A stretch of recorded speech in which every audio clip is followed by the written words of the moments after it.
Welcome back to KangBrosTV. Liverpool suffer another one. L against Leicester City, 3-1 to Leicester. Liverpool lose another one. But it's alright, innit? To the other fans, the other side of Liverpool fans who think, yeah, we got injuries. We just got injuries. Just keep copping the L's. It's alright. It's cool. Just stay blessed. It's all good. This is all acceptable. So we just carry on as it is. Keep collecting the L's and just finish where we do in it. Because that's it. We got injuries. We just leave it. Don't think about anything more than that. Don't think we need to change anything. Don't think we need to do anything drastic. Just keep copping the L's, innit? I'm slightly different. Don't get me wrong. I'm not losing games of football. It's just too much. Yeah, like it ruins your whole day, your weekend, or whatever. And I know there's fans out there from other teams that are loving it. I don't blame them because I would be too if it was the other way around. I have been, but the fact of the matter is, I always said if Liverpool lose and I see something, then I can live with that because it's fine. Liverpool played really well. I thought yesterday, 7 minutes of I mean, we'll get into that, but on the whole, they played well. First half, they absolutely dictated terms. They played all the football. Even for majority of that game, they were the better side.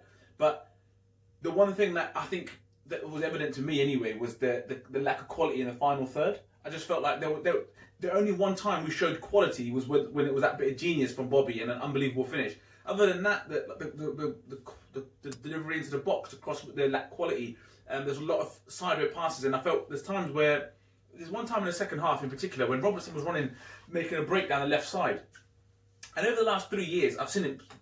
Mane picked up a little position, a little pocket, where he's got in between the centre back and the full back, and he's just held his run. And I've seen Robertson in all the time, don't even think twice about it, and just lick that ball in there with pace. And you can see he looked, and he didn't do it. And that for me epitomises the players at the moment. They just lack confidence to play that pass.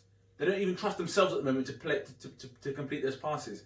So that's where I just thought it was hard to watch because there was limited quality when it came to the final third, and there weren't enough penetrative passes. I thought there were a lot of passes that were just like stay safe, and then we always end up going back to the goalkeeper, and then the two centre backs, and then we've got nothing because everyone's set again. So that was what my take on it was. But I thought on the whole, I can't sit here yesterday and be like, at Brighton I was fuming, that's the worst performance I've ever seen. But yesterday wasn't the worst performance I've ever seen. And it was just a real wacky 7 minutes. Yeah.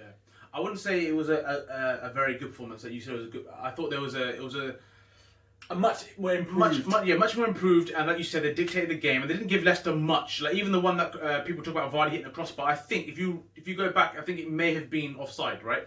But apart from that, I think Liverpool did well to keep Leicester as quiet as they did. And then this goes back to the point I've been trying to make for a while now, is that having Kabak in the centre back, the commentator was saying we haven't seen much of this Kabak cat, like what's he's about, because Liverpool dictated so much of the play that Leicester didn't get a sniff of too much, and the centre backs didn't have a lot of work to do. So for me now, it can't get any worse than this. It cannot get any worse than this. Is in terms of the results. So for now, put Henderson back in centre midfield and put whoever you got to do in centre back. If it's Kabak, if it's Williams, if it's Nate Dogg, whoever you're going to put in there, put them in and move Henderson forward and let's see what happens, because it can't get any worse than this. And as much I saw people, this is what I don't get. Kabak's first game, and I'm seeing people rate Kabak the worst in terms of the performance. People already questioning his ability. I was like, what am I witnessing here? What nonsense. First of all, what I saw of him, I was impressed in terms of the one-on-one duels that he did have. He got a yellow card for absolute no reason. Yeah, that's not a yellow card. He was strong. He put me in the floor, and then you see Maguire do that on a regular day. He ends up on his arse because he can't get it right. I thought he did it really well. And then the goal, the mistake between Alisson and him. I think it was, first of all, if Alisson's coming to clear that, he needs to be loud and clear that. I want to hear it. I want to be able to hear it. The whole world should be able to hear it. So I'm not really blaming it. It was a good ball put in a good area. And it was one of those ones where you don't know where to come or go. So I'm not putting any blame on him. So as we're on this topic as it is, let's talk about Alisson. Like, first of all, I'm still backing Alisson all the way. So I've heard people come to me, Arsenal fans come to me and say, you got to question Alisson, in you? I'm like, absolutely not. I'm not questioning Alisson whatsoever. Yes, he's had a couple of bad games and poor decision making. Even in that game, though, he made a big save. So for me, I got no question about Alisson. I know that he's human and things can happen, right? But is Alisson's head gone? If people are right to question him, what are you saying about Alisson? Well, I think you're absolutely right to question him. Of course, you're right to question him because you don't watch him. Other people don't watch him week in, week out. That's the thing. And there's one point yesterday which I think it almost did lead to the goal, was when there was a ball that was just going to roll into the box, and he's just done some real high kick that he could have just let come into his box. You can tell his decision making is a bit out. You can tell things are a little bit off for him at the moment, but in between all the madness, he still made an unbelievable save of Vardy. So for me, like I said, yes, you can see he's struggling at the moment. That's great, but we've seen it with the best keepers. David De Gea, say whatever you want about him, he's one of the best goalkeepers that we've seen in the Premier League for a number of years. He's a Man United player, but as much as I don't like the club, they have got a very good goalkeeper. But he's been written off so many times by people. But he always comes back stronger because he's a top goalkeeper. And as a goalkeeper, any mistake that you make is highlighted. Some of the mistakes that other players make, they get away with it because they're outfield players. So that's the nature of the job that they have. I don't question him. He'll be fine. He'll get it right. He's a top goalkeeper. They make mistakes. It happens. Yes, I'd rather he didn't make mistakes, but that's just that's the nature of the job. Maybe it might be an opportunity to pull somebody in. To give Kelleher a couple of games here and there. It might be if Klopp sees that right. I don't think that's necessary. I think he's still a top goalkeeper and he'll get it right. I don't have any qualms. And just the other thing I'd say is, Kabak, your blood clot back. Oh, I like him. He's aggressive. You didn't notice he was there, and I think that's the signs of a good player. Exactly. And when he was asked, any questions were asked of him, I thought he dealt with them quite well. Apart, obviously, yes, there was a mix-up, but I think again that's his first game playing with Alisson. Other players are probably used to hearing his voice in a certain way or whatever. He's new to it, so I'm not going to sit and blame it on him. But like you said, it don't get no worse than this. We ship goals.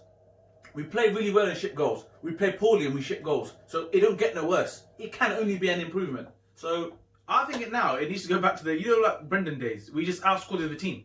Just go full on attack and just deal with what you can at the back. And the thing is, like you talk about how well Liverpool played and which they did. For me, I don't care what anyone says. That goal for Leicester changed the whole dimension of that game. Because for me, I couldn't see Leicester really scoring. And this takes us onto the next area, a chapter of this video, because it's going to be quite a lot to cover in it. VAR. Bro, the thing is, you may want to spend some time on this, but I don't want to spend any more time on this topic. Because this topic is just a joke, and I don't think anyone will disagree with us. I saw one of my friends put this on social medias, yeah? VAR is consistently inconsistent. That's the best way to put it. And this is coming from a fact, like my point being is this, yeah? We've got a few examples. Now, Salah got tripped in the first half, yeah? The ball got played into him. He's taken a touch and the guy's clipped his leg. He's gone down and he smiled because he didn't get the penalty. And he's dived it, let's be honest, because we know what's happening. Yeah. So he's gone down and he knows the coup. But he's got the touch and he's gone down. Now, that was not a penalty. It wasn't even really addressed and talked about. If you look at that and look at what happened for Liverpool against Brighton, when Danny Welbeck, the ball was gone. He dived. He admitted it. Well, that's what we're saying, right? And he got the penalty, and they got in the 92nd minute. Now, point being, it's inconsistent. So it's consistently inconsistent. How can you, as a football player, have any degree of certainty about what you can and can't do on the football pitch anymore? This is taking the game, the guy on the pitch, the referee on the pitch. You might as well not be there because it's subjective. There's no black and white. It's subjective. But if it's subjective and someone else is telling you to take a look at it, you're thinking, well, hold on a minute. Well, they're saying that I'm wrong then. So why is he on the pitch in the first place?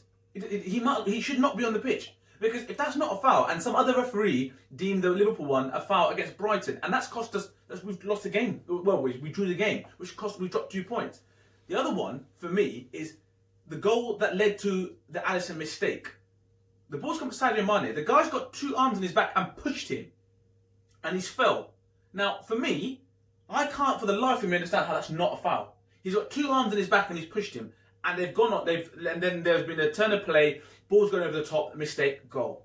Now, the reason I bring that one up is, for me, Liverpool played against Spurs a couple of weeks ago when Liverpool scored and Firmino they pulled it back for a handball on the halfway line. Yeah, they pulled that goal back, and it was 3 or 4 phases down the line.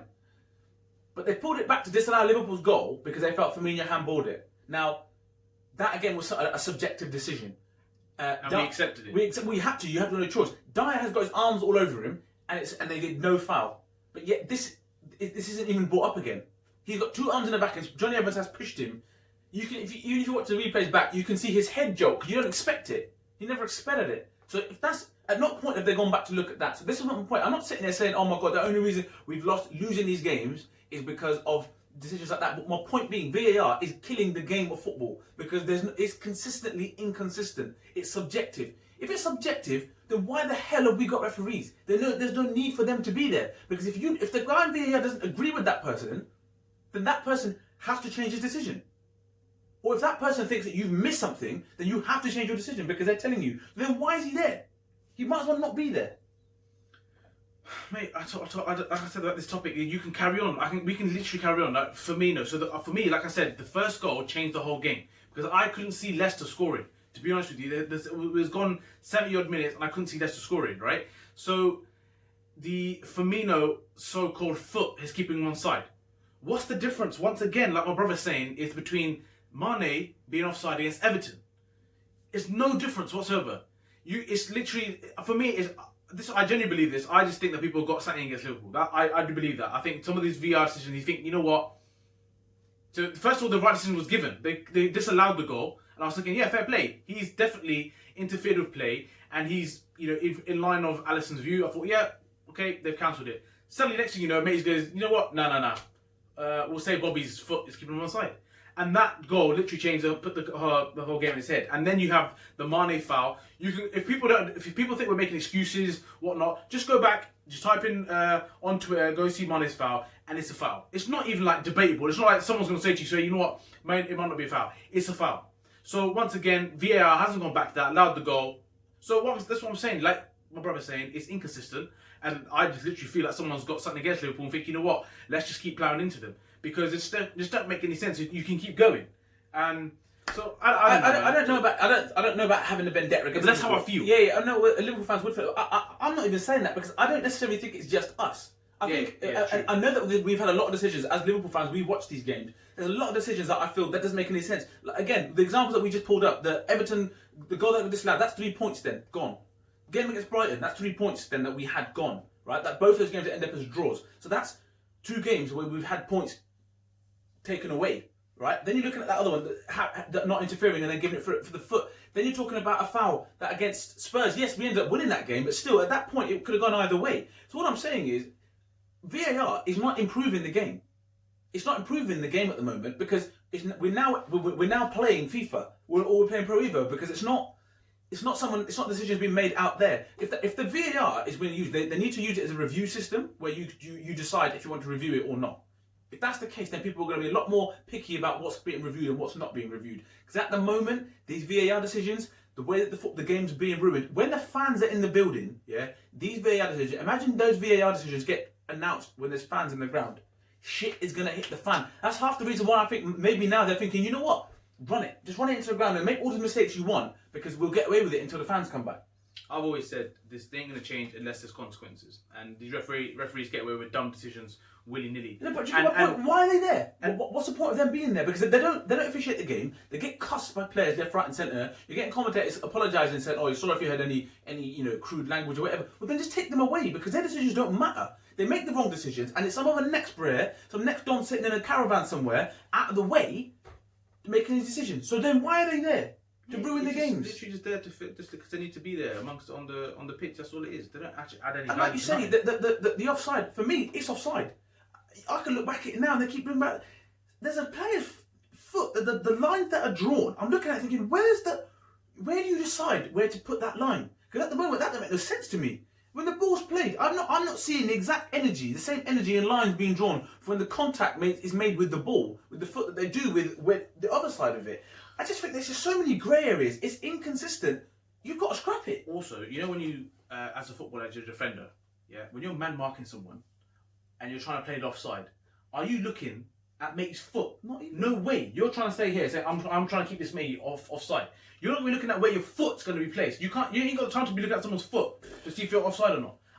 That baffles me in itself. Like Leicester's player's arm, his body is in line, is actually ahead of his foot. His arm, whatnot. I know there's stuff that you can't score your arm, but all I'm saying is you can't play offside like that. You can't look at man's foot to see where the foots are. Because, like you say, you can't score your arm, but sometimes you get your body across. You don't even think about what your foot is. You're thinking about that. You're doing that. So if that's I don't know. Anyway, it's too many grey areas. As far as I'm not saying it from a salty perspective of Liverpool, oh my God, poor Liverpool. I'm just saying, as a collective, as a football fan, I think all fans. As a football fan, I am sick to death of these decisions. You can't even celebrate a goal anymore. Every week we're talking about this shit. Every week. And it's not just for us. It's not our club. Every club is going, and so you can say it swings and roundabouts. It's going to level itself out. It ain't leveled itself out. It won't level itself out.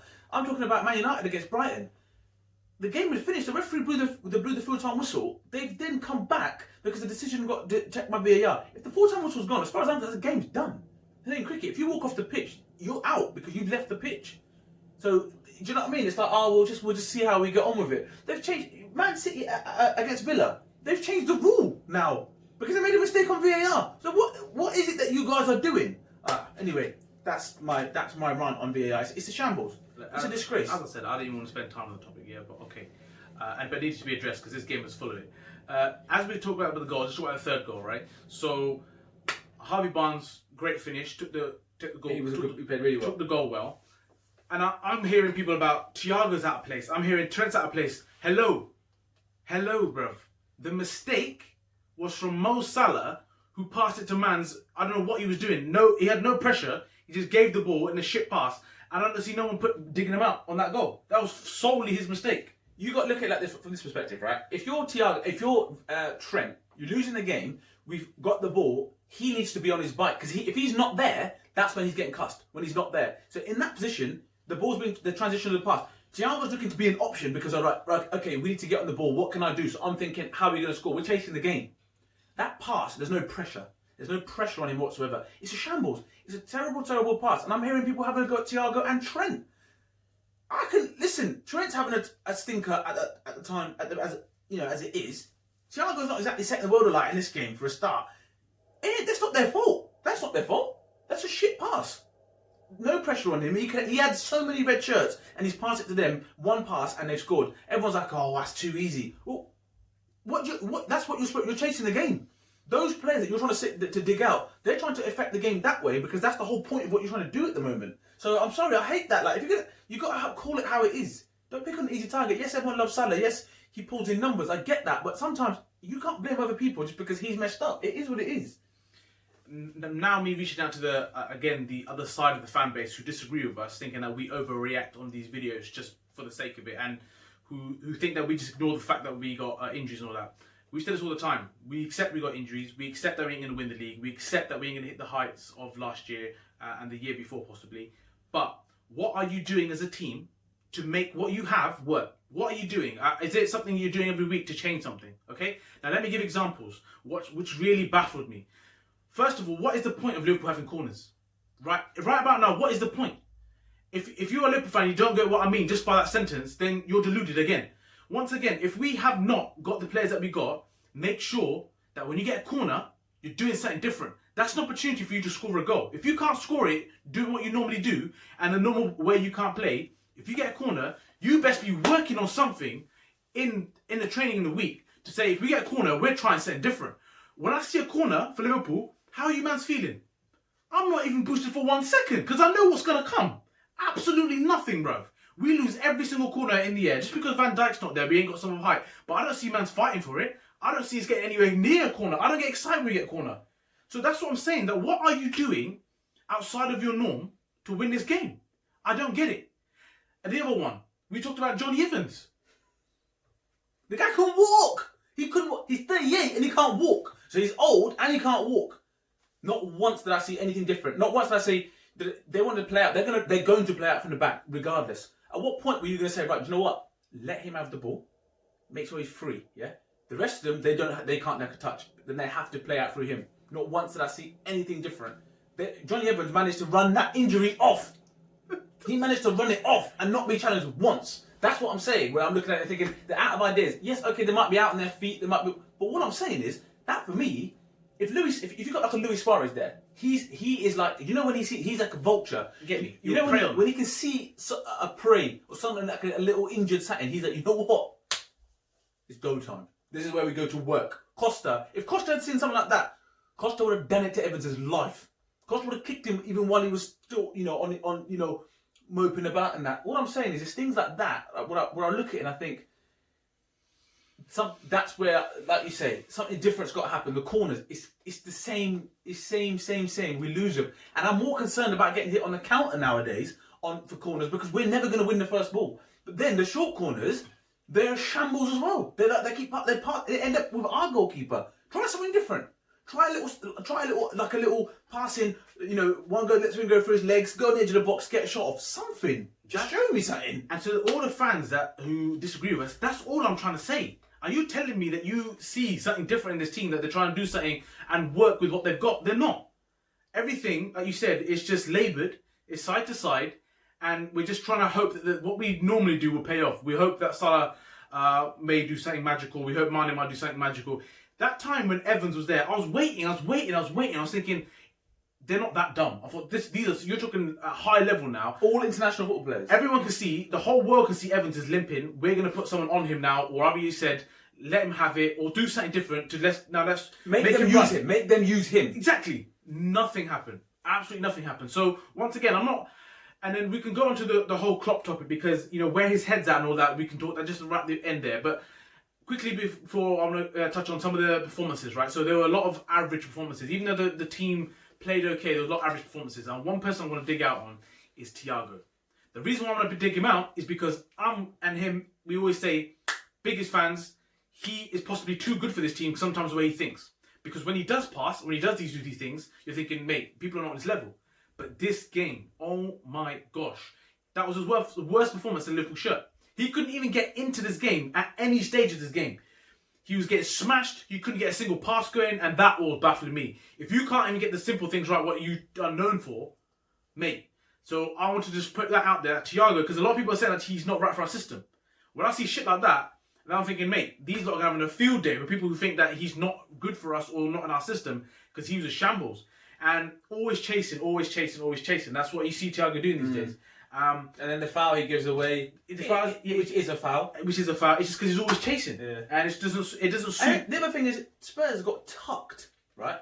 They got spanked on the weekend, yeah. Everton beat United, points dropped.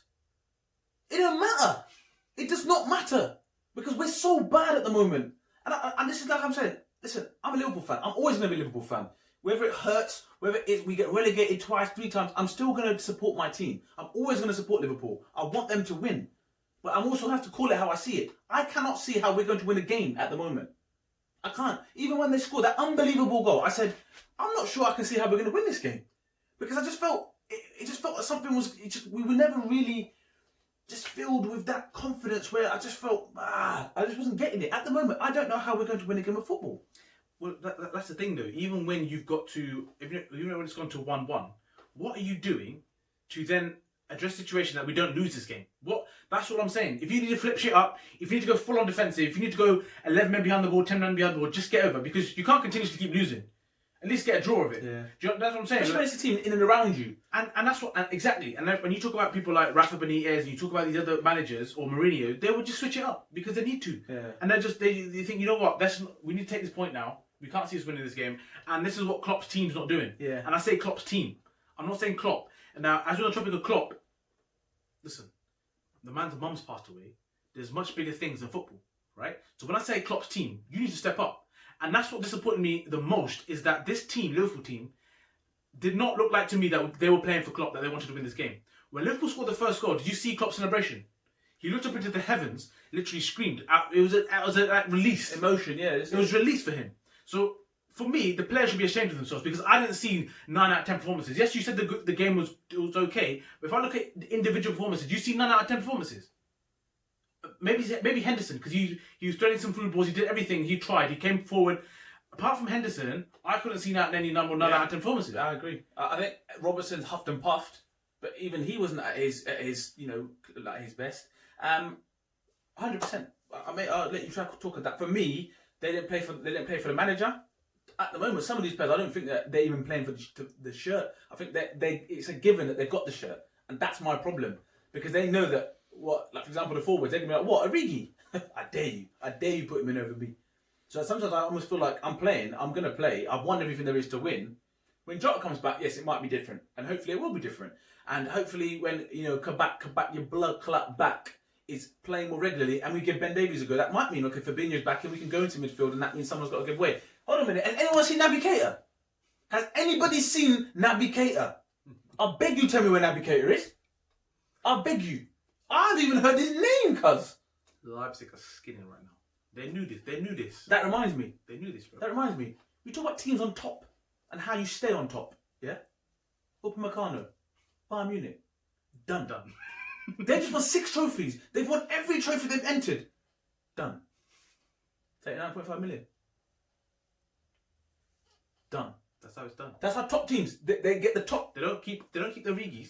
They No. don't keep their Rigis, No, bro. sir. Just because he's a goat in your man's eyes and that, because he achieved so much at the club. Well, we can't be as bad to a Rigi. No. That's how top Your clubs time's done. move. The chapter's closed. That's how top clubs move. Man United, when they were winning everything, we're winning, we won, we're doing everything. Carlos Tevez, done. Do you know what I mean? It's just stuff like that. So this is what I'm saying. If you want to move like them big boys, you got to start acting like them big boys. Yeah, yes, they went out and got Thiago. I get that, which is a great move. They got Jota. But they got Jota. But Jota is not at the like. Yes, he's overachieved in a short stint. That was a clever signing. Clever signing, but Harry. But that's 40 million. Yeah. And the joke is, what I'm saying is, they spent that much money on a player who's a relative unknown and who could hit them heights. Upamecano, who's been playing for Leipzig, starting in the Champions League, performing, and whole of Europe was after him. Come. That's how champions move. That's how big clubs in Europe move, for me. And then, as we said about the Klopp's team, right? So we talked about the actual team playing for a minute. I didn't see that. You don't need any more motivation than that to say, listen, boys, listen, we're gonna win this game for this brother right here. I didn't see that. And then, so everybody just went and saw the emotion now that Klopp had to go through for that interview now, and it hurt everyone. Even neutrals. Like when I saw that on Twitter, I saw neutral fans saying, you know what? Put the rivalry aside. There's bigger things in football. What is the team doing? His camp saying, listen. We'll do these. We'll take care of these interviews for you. Reports. You just do you. And if you need time out, whatever. You know these little little things. We'll do them. Why is he doing interviews, bro? And even if he turned around and said, you know what, no, I'm going to do this. If that was me, I'd be like, no. Yeah. Because I know you're a man. You're a man's man. I get all that. But listen, we're doing it. We're doing this one. If they'd won, it's different. But you know that they're going to come for you because you just lost. They're going to come for you. So that's what I'm saying. And like you say, there's bigger things going on in the world. Football, yes, it's a huge part of it, but he's obviously going through that. He can't even be there. So for them to then like ask him questions and then put him, you could see the guy was broken. Like, and then people like to say, look at what he has achieved and look at what he's given, the memories he's given us, even neutral fans, his interviews, all that sort of stuff. Put some respect on it. Do you know what I mean? Cut the guy a little bit of slack. That's what I'd say. So I'm guessing this is a long video. I don't even know what the time is. There's a lot of shit to be able to cover because that game was full of a lot of stuff. And that's how we feel. Let us know what your opinions are. Once again, I know people come in for the comments in terms of things that we disagree on. But we love it. We love it. And listen, you know what? We that's one thing about us. We're all our own little family here. So let us know your thoughts. We're looking forward to hear what you guys think. So make sure you share, you like, you subscribe, and definitely drop your comments below. We look forward to going through them and coming back to you on those.